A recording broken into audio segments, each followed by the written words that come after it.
Kristin Laurel. Where have I been? Let's see. I have been writing a book. This will be the second book that I've written and tried to query because I am trying to get traditionally published. And right now I've sent out my first round of queries, so the book is kind of at a standstill. So I thought this would be the perfect time, that and because I'm on a break, to film more videos. And I wanted to do an update on my snakes and my cats. I know you guys haven't seen them in a while on the channel, so let's just check in, see how they're doing. You can actually see Gus Gus's tail right there. He is in shed right now, so his colors are a bit dull, but I will film again. I'll actually show some pictures of him when he wasn't in shed, and I'll also film him again when he is out of shed so that you can see the bright colored patterns of him. This video is also going to discuss tips that I have learned taking care of my first boa constrictor. I also have a jungle corn, which is a corn snake king snake hybrid, but they are so easy to take care of. It's a joke kind of. But boa constrictors are slightly more challenging, so this guy has given me a few things to think about and adjust, and I'll talk about that later. Right now, let me go get him. So he's a little bit cranky, so I'm not going to hold him out or bother him too much.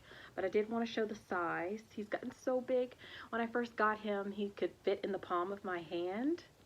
And now, as you can see, he's kind of like in a strike pose. Come on, sweetie. Now, as you can see, he's way bigger, and he's going to get bigger than this. I haven't weighed him. Yeah, he's deep in shed. You can actually see his belly. I don't know if you guys can see that kind of milky red color. Yeah.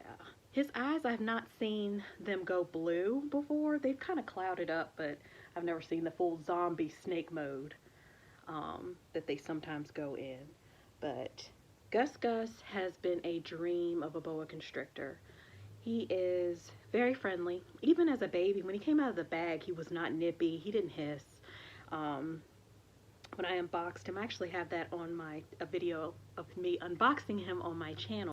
Here are a couple baby photos of Gus Gus. As you can see, his color when he was a hatchling was a little bit more on the grayish side, but it has warmed up to that golden tone. And I suspect he'll get darker as he ages. Yeah, he was such a good snake. And I've passed him around to kids and family members who are afraid of snakes. And he doesn't bite, no, nothing. He's just up like he's doing right now, just slithering around, all calm and chill. Yeah, he's just so sweet. I can't wait to see him grow up to be 5 feet long. Oh gosh, he's gonna give me kisses.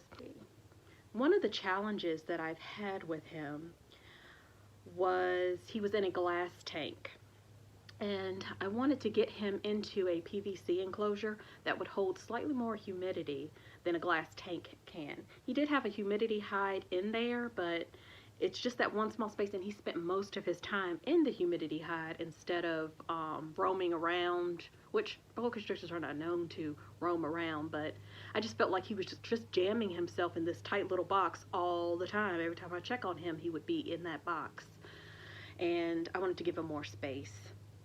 So I got a Cages, K-A-G-E-S, reptile enclosure, which is a PVC enclosure. I will have a video showcasing my thoughts and opinions, pros and cons of the PVC enclosures, but so far I do enjoy them. I have two. There's one in the top and then one below me I can't lift because he's got me in handcuffs. Oh, he's so cute. When I put him in there in the bigger enclosure, I noticed he was wandering around more, and it was so constant that I felt like something was wrong off with his enclosure setting. Whenever you have a snake that is roaming around its enclosure a lot, looking for a way to escape, something is off with their enclosure. It could be the humidity, It could be not enough hides. It could be the temperature. So you need to check all three of those things. And that's what I was trying to figure out when I noticed he was doing a lot of roaming, rubbing up against the glass door cage, like he was trying to look for a way out. So, story time. The snakes are upstairs in my room, and upstairs it gets slightly warmer than downstairs. And I have two cats and a jungle corn, as I said earlier.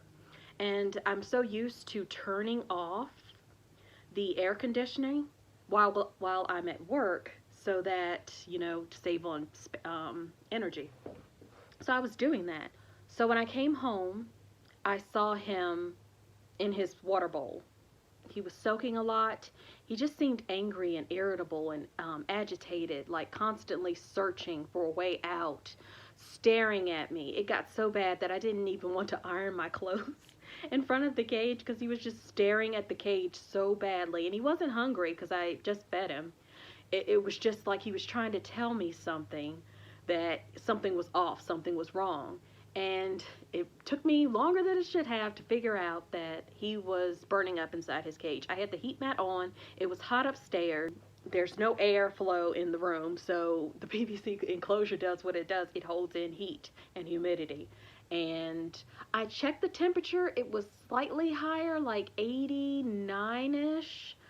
It could have been warmer than that during the hot part of the day, but I only got off work, at 5 o'clock, so I didn't get to check then. But I guess 85, 86, 87, he was just miserable. So when I figured that out, I was like, I have to leave the air conditioner on during the day or unplug the heat mat during the day. He doesn't need a heat mat because the room itself is warm. Most people, I guess snake owners, have snakes in their basement or snakes downstairs in a reptile room, but this is something I had to discover on my own and figure out that, hey, you're upstairs, it's kind of warm, you might have to adjust the temp a little bit. And Chaos, my jungle corn snake, never really had any issue with the heat because he's in a glass tank and heat escapes from there. And corn snakes, like I said, are just so easy. But Gus Gus did not adjust well to being in a hot box, basically. So I fixed that and he calmed right down. I turned on the air conditioner unit that I have in my room and opened up his cage, and the cool air flowed in, and you could just see him visibly relaxing. It was, oh my gosh, you're so sweet. I love you so much. Also, despite it being sorry if I'm not looking at the camera. I'm not used to being on camera. I don't really film myself. I hate looking at myself and listening to myself, so y'all forgive me, and the lighting might be a little bit fuzzy too. I have a ring light in front of me, but I don't know. We'll see. We'll work out the kinks. But I realized he might be missing his humidity box. So I put that back in, and sure enough, he went right back in. So I have a humidity box on one end, and I have his two hides, one in the center of the enclosure and one on the cool end of the enclosure. He doesn't really go on those sides of the enclosure. He stays in his humidity box.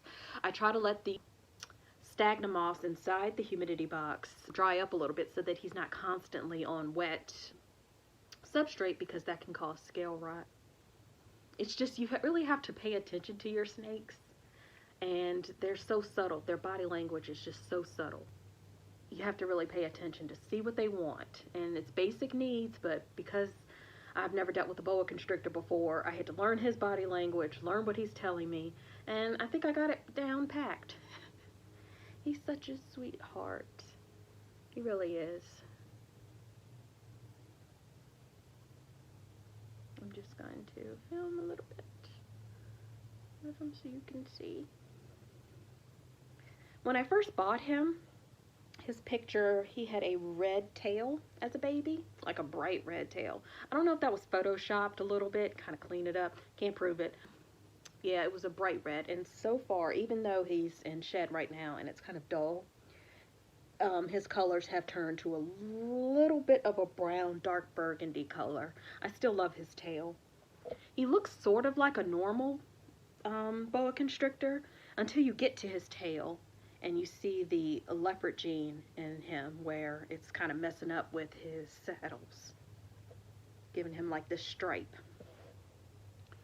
He is 100% het leopard, 100% het albino. So this guy can make some beautiful babies. I haven't decided if I'm going to breed him yet. If I do breed him with a perfect female, he can produce leopards, normals with about 50% albino, 50% het, 50% het albino, 50% het leopard, if I got that right. Breeders, if you know if I'm wrong, please comment down below. Not an expert. And he can produce albinos, and he can produce albino leopards. So his clutch would be interesting to see, but I don't have a female for him yet, and I'm kind of just enjoying being a boa constrictor owner, not a breeder. He is about 2 years old, maybe 2 years old and a few months. He's eating small rats for me once every 7 to 10 days. And he's so strong, guys. Even now as a baby, it's like muscles galore.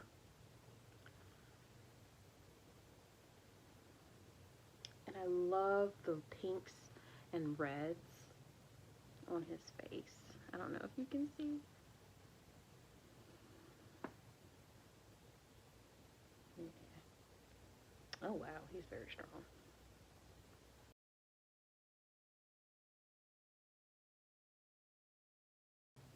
Ever had a snake fart in your face?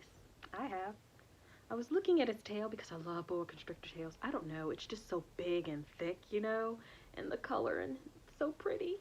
And so I was looking at his cloaca and the flap was open. And I was like, oh wow, I've never seen that. That's cool. Yeah, that happened.